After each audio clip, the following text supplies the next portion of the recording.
La famille, je reçois plein de messages. Franchement, je voulais vraiment vous remercier pour toute votre bienveillance, toutes vos du'as. Sachez que moi, cette histoire, c'est passé depuis très longtemps. Que là, c'est ressorti parce qu'il y a un reportage, ce qui est normal.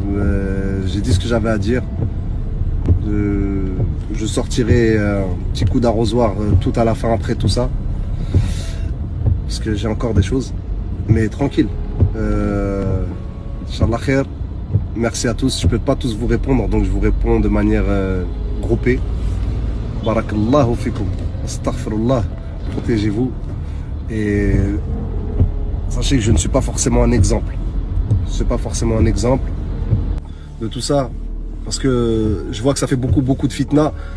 La fitna, c'est la division. C'est ce qu'on ne veut pas du tout. Donc je veux pas que les jeunes y partent en live en regardant cette histoire. Je veux pas qu'il y en ait qui aient des mauvaises idées ou qu'il y en ait qui pensent qu'il n'y a plus d'espoir. Donc je vais faire le premier pas. Moi, je vais pardonner. Je vais pardonner Monsieur R, Monsieur C, tout ça, je vais pardonner. Il y a certaines personnes à qui je pardonne pas, ce qui est normal. On a voulu me prendre pour un fou. Subhanallah, ils ont fini eux en psychiatrie. On a dit de moi que, parce qu'on peut pas parler avec moi, que je fumais trop de shit, que j'étais trop nerveux. J'ai arrêté au mois de février, alhamdoulilah, tout va bien. Et je demande à tous les enfants du monde, les jeunes du monde, Inch'Allah, s'ils peuvent arrêter de fumer cette merde. L'alcool, le shit, tout ça, si vous pouvez arrêter, faites.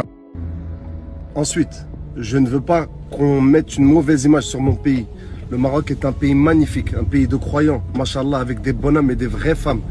Un pays avec des mosquées magnifiques, avec des madrasas magnifiques, des imams de renom.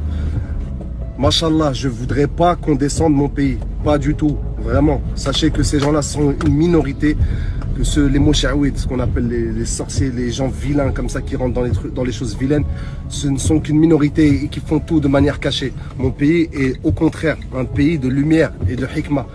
C'est un pays de sagesse et de nour, alhamdoulilah.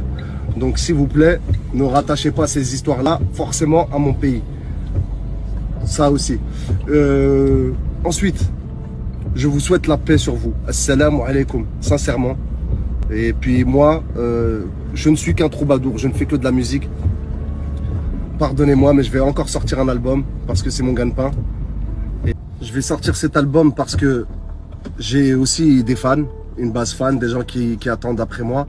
J'ai aussi des partenaires, une maison de disques avec qui je travaille depuis longtemps.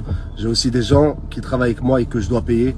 Donc je vais encore faire un petit peu de musique, encore un peu de temps. Ensuite, après ça, je disparaîtrai, Inch'Allah, du paysage musical. Et comment vous dire?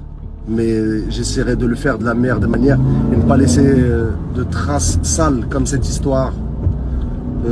Ensuite, je vais aussi laisser les gens se défendre comme ils veulent, que grand bien leur fasse s'ils pensent qu'ils peuvent se défendre et qu'ils ont des arguments et que à la fin me faire passer pour un menteur, il n'y a pas de problème. Ça, faites ce que vous avez à faire. Franchement, 6 ans que j'ai perdu de ma vie, mon père, l'arhamou, il est mort avec la douleur dans le cœur de ne pas avoir pu aider son fils sur des moments comme ça. Donc, alors qu'au contraire, tous les jours dans mes prières, je lui souhaite qu'Allah yarhamou, qu'Allah lui facilite et qu'il lui accorde le paradis, parce que il ne pouvait rien y faire. On peut rien faire contre le mal qu'on nous veut, malheureusement, si ce n'est des du'as et s'en remettre à Dieu. Voilà, c'est l'artiste, ouais, le mec qui fait des musiques de boîte de nuit, ouais, il n'y a pas de problème, mais c'est aussi un croyant, et un croyant sincère. En tout cas, j'espère l'être jusqu'à la fin de mes jours. Alhamdulillah.